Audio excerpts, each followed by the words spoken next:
Right. Alright there. Afternoon, evening, morning global population. Sam Fisher here. You know, one thing I've always wondered, I wanted to see, as a person with severe OCD trying to play Tetris, can I get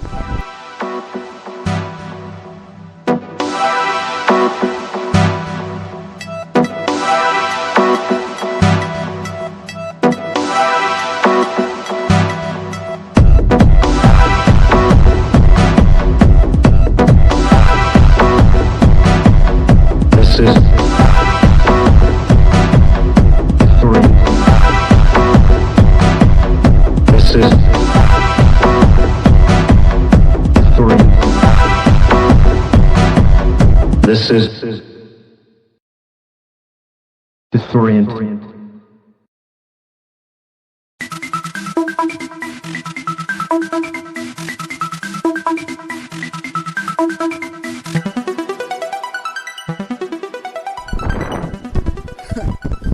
what am I on about? It's kind of like this. See? Right, well, start off with some good news first. Guy whose case I've been following, who's taken the entire government to court, the entire parliament to court, is going to get an arrest warrant for Matt Hancock for Monday morning.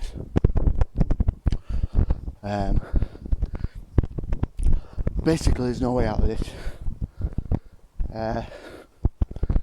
If the arrested officers, or commonly known as the DPP, refuse to do it, then essentially it will be told to be overturned by the judge, as he is complicit and there's a conflict of interest with the government, and then proceedings will carry on, and it's looking like Matt Hancock will be arrested.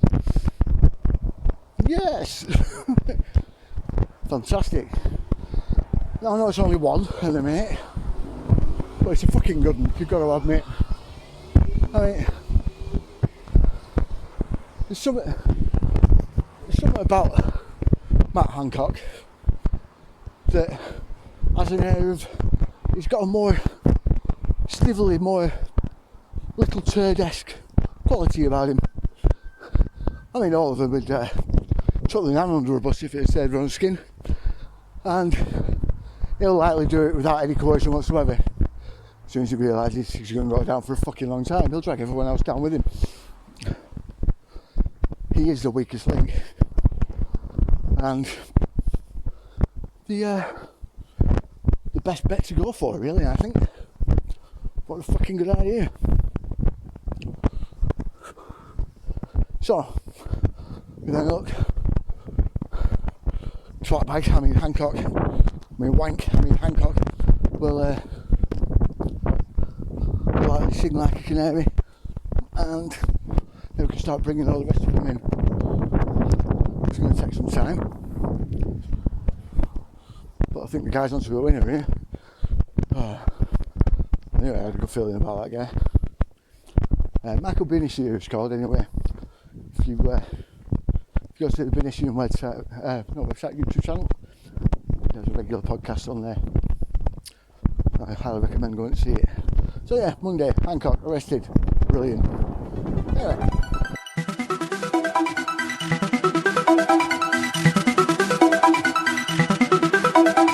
Disorient.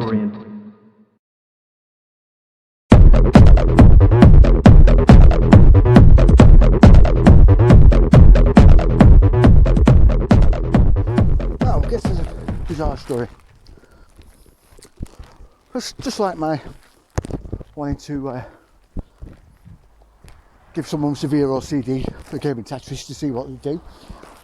The Canadian government are doing the same with propaganda, or rather fear. It would appear.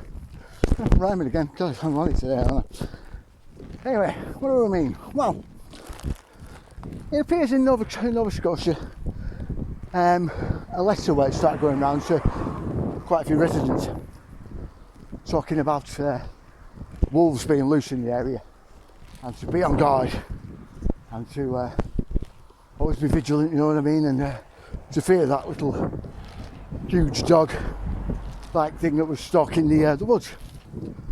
Now, in order to ramp up tension just a tiny bit, they put loudspeakers around this area and play wolf sounds through the loudspeakers to really ramp up the fear and make people very scared and a little more compliant to see what they do. Like I said, just like I want to do with a person with OCD, with Tetris. Anyway, whereas mine's just for sheer comical purposes, theirs is for a slightly more, shall we say, nefarious agenda. Because that little project fear and project into propaganda and using propaganda for fear purposes has now manifested in the creation of a task force to actively use this propaganda against the Canadian, their own Canadian people, their own Canadian populace. Especially during this time that we're living in now. In fact, so confident they are that no one's really going to give a shit and not pay any attention to it that they announced it to the world's media. It's worrying because, believe it or not, Canada, New Zealand, Australia, Britain and the US to some extent are all very, shall we say, pally. It's kind of pals that like doing what the other pals are doing just to keep up with the Joneses. The reason why I say that is it wouldn't surprise me if that's what's been done here. But then of course we know it is, because we have 77th Brigade, we have GCHQ, we have an active media that wants to basically obfuscate and lie and cheat and steal their way through a pandemic that's going to net the people that are involved absolutely trillions, or it would have done. But now we've got man Hancock, and he's going to go down for a long time, and following him will be everyone else. Well, yeah, it's a Canadian story, got me thinking. I found it interesting. What I found even more interesting was the lack of any fanfare or any sort of condemnation by anyone in the world's media, anyone in the world's governments, but most importantly, by any of the Canadian people themselves. Very few of them are even bothered.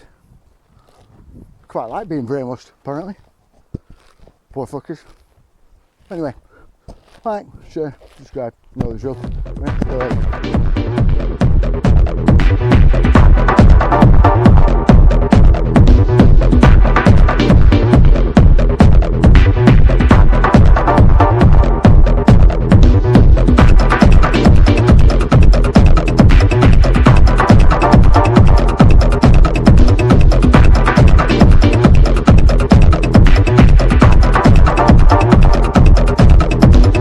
This is